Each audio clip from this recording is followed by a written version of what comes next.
En el episodio de hoy hablaremos sobre las alergias. La pregunta que nos hacemos ahora: alergia.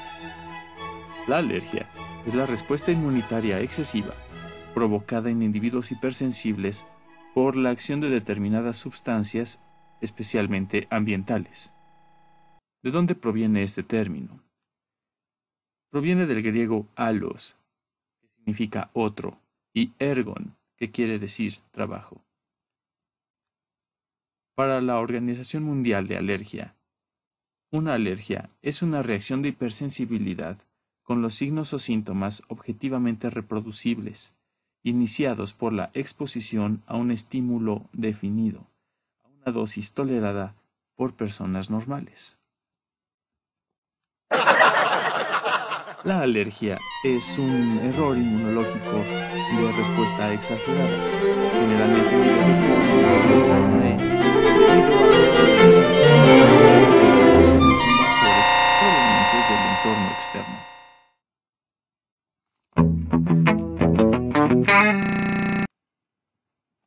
La atopia. La pregunta de ahora es: ¿qué es la atopia?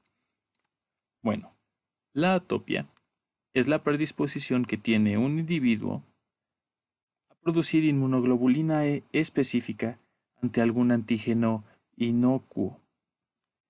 Dicho antígeno generalmente es una proteína.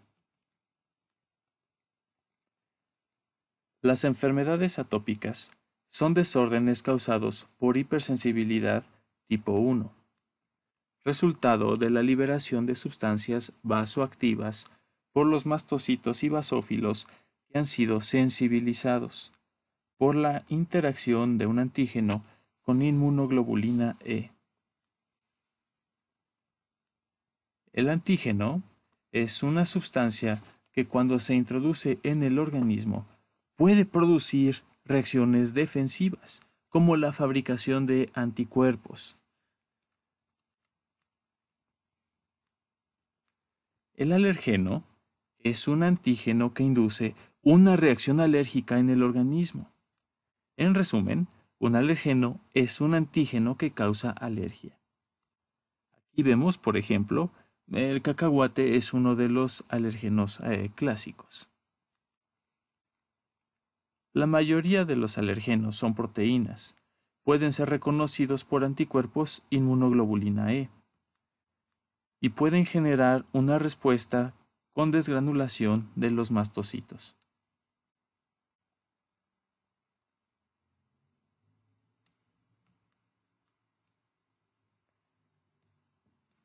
Ahora, tenemos otro concepto que son los aptenos. Los aptenos se forman a partir de una sustancia de bajo peso molecular, por ejemplo, un carbohidrato. Esta sustancia se une a otra molécula más grande, usualmente una proteína, como portador. De este modo, se juntan y se forma el apteno, capaz de introducir o de inducir la formación de anticuerpos que pueden reaccionar específicamente con la sustancia inicial. Estos linfocitos Th1 pueden reconocer aptenos. Se forman generalmente cuando se combinan sustancias de bajo peso molecular con proteínas grandes. Por ejemplo, las sustancias que vienen en algunos aretes o joyería.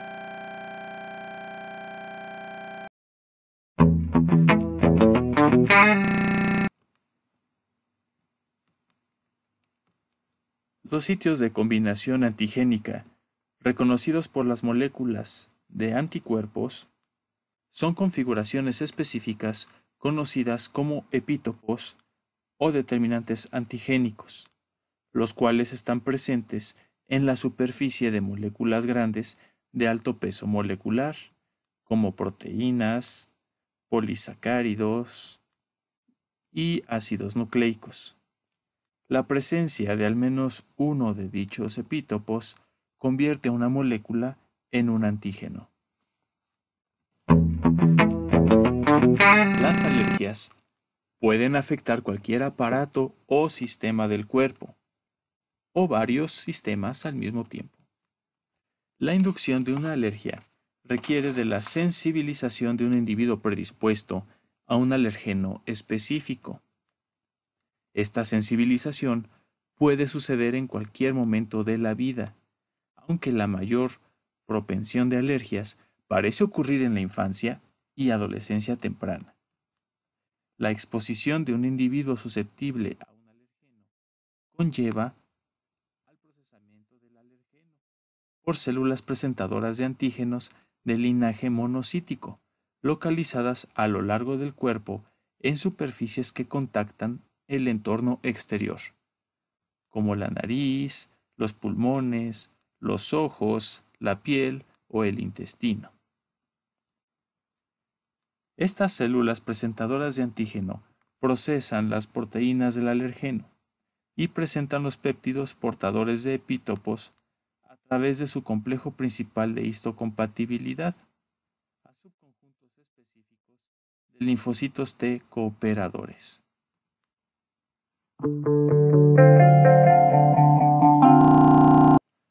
Los mecanismos de la alergia. La hipersensibilidad tipo 1 es un mecanismo mediado por la inmunoglobulina E.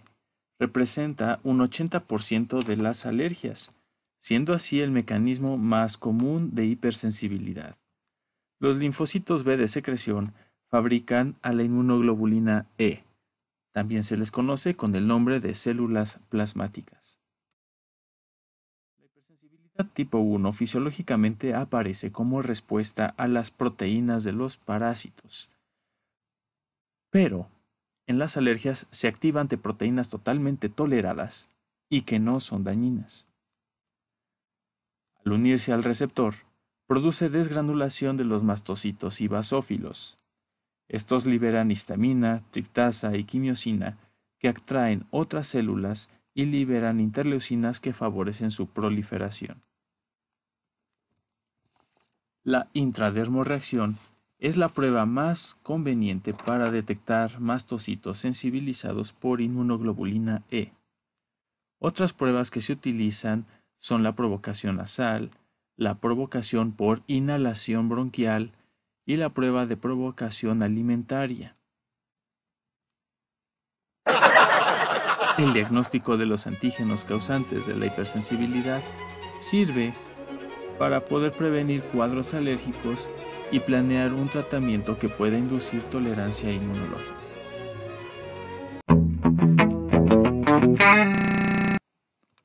Hipersensibilidad tipo 2. En esta existe eliminación celular por células efectoras dependientes de anticuerpos IgG e IgM.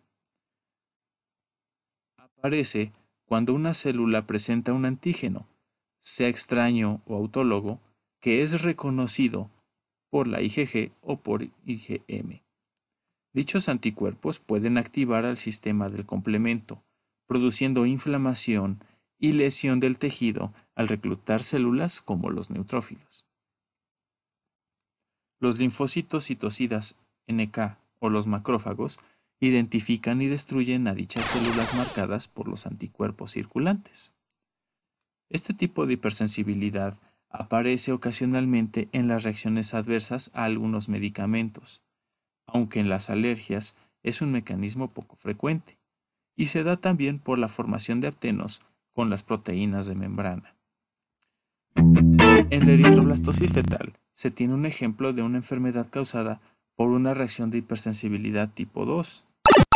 Aparece cuando una mujer con tipo de sangre RH negativo tiene un hijo con un tipo de sangre RH positivo. ¿Qué quiere decir esto? El factor RH agrupa a varios antígenos, al C, al D, al E y al F. Cuando se dice que alguien tiene un tipo de sangre RH positivo, en realidad quiere decir que solamente tiene la presencia del antígeno D, porque es el que se está buscando. Así que esto le vamos a llamar sangre tipo D positivo. Cuando se tiene un tipo de sangre RH negativo, hay ausencia del antígeno D. También le podemos decir que tiene tipo de sangre D negativo. Hay sensibilización de la mama durante el parto o incluso antes, con el paso de sangre a través de la placenta, por ejemplo, con un golpe. La producción de anticuerpos anti-D en la mamá aparece semanas después del parto o semanas después de que haya un poco de transfusión transplacentaria, es decir, paso de sangre a través de la placenta del hijo hacia la mamá. La sensibilización a otros antígenos RH también puede ocurrir con transfusiones de sangre por otra causa. Los anticuerpos que se formaron atraviesan la placenta del segundo hijo con sangre tipo D positivo, destruyendo sus eritrocitos. Esto puede causarle diferentes grados de anemia hemolítica o incluso la muerte, pre o postnatal. Cuando se detecta esta eritroblastosis fetal, requiere tratamiento de urgencia para salvar la vida tanto del hijo como de la mamá. Esta eritroblastosis fetal y los diferentes grados de anemia hemolítica en el hijo se pueden prevenir a través de informarle al médico del tipo de sangre tanto de la mamá como del papá a fin de hacer una estimación del riesgo que pueda haber eritroblastosis fetal durante el parto o después del parto. También, en el caso de que la madre sufra un accidente o aparece el trabajo de parto, se pueden dar tratamiento para evitar la sensibilización posterior a la exposición a la sangre del hijo.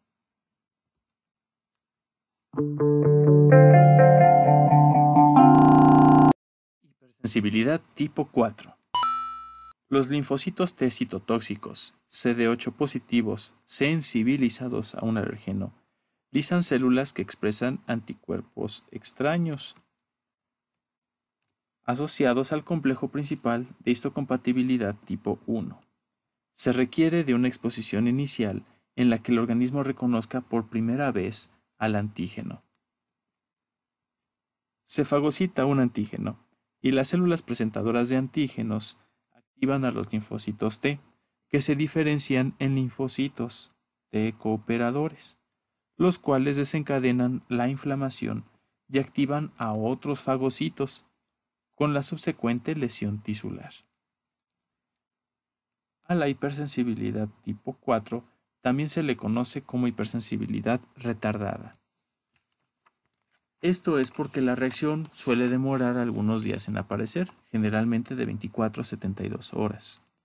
Es causada por linfocitos T sensibilizados después del contacto con un antígeno que lleva a citotoxicidad directa o por la liberación de citocinas. Se le relaciona con la dermatitis de contacto.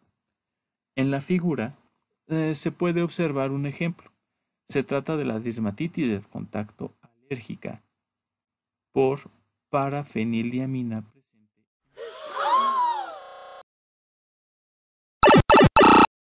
La hipersensibilidad tipo 4 también es responsable de las reacciones cutáneas severas por medicamentos como el síndrome de Stevens-Johnson o necrólisis epidérmica tóxica.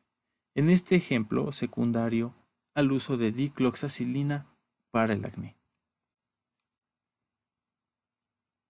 El daño tisular por cistotoxicidad también puede originar neumonitis por hipersensibilidad, rechazo de haloinjertos o granulomas por microorganismos intracelulares.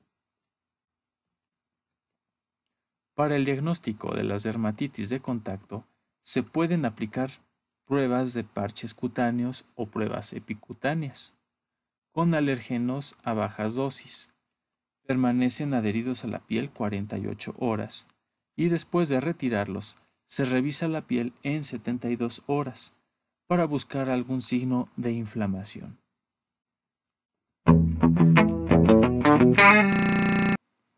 En conclusión, a pesar del avance científico y tecnológico, difícilmente las alergias se pueden prevenir. Pero conocer al alérgeno causal es de mucha utilidad para evitar la exposición al mismo y así prevenir complicaciones de la enfermedad. El tratamiento oportuno de las alergias puede incluir el inducir tolerancia inmunológica a los alérgenos que se han identificado previamente. Por ello, es importante acudir al médico y no desesperarse, para realizar el diagnóstico correcto y poner en práctica las diferentes medidas higiénicas y terapéuticas pertinentes que la ciencia tiene para ofrecer. Ahora, solo nos queda mencionar la bibliografía que se ha consultado para este episodio.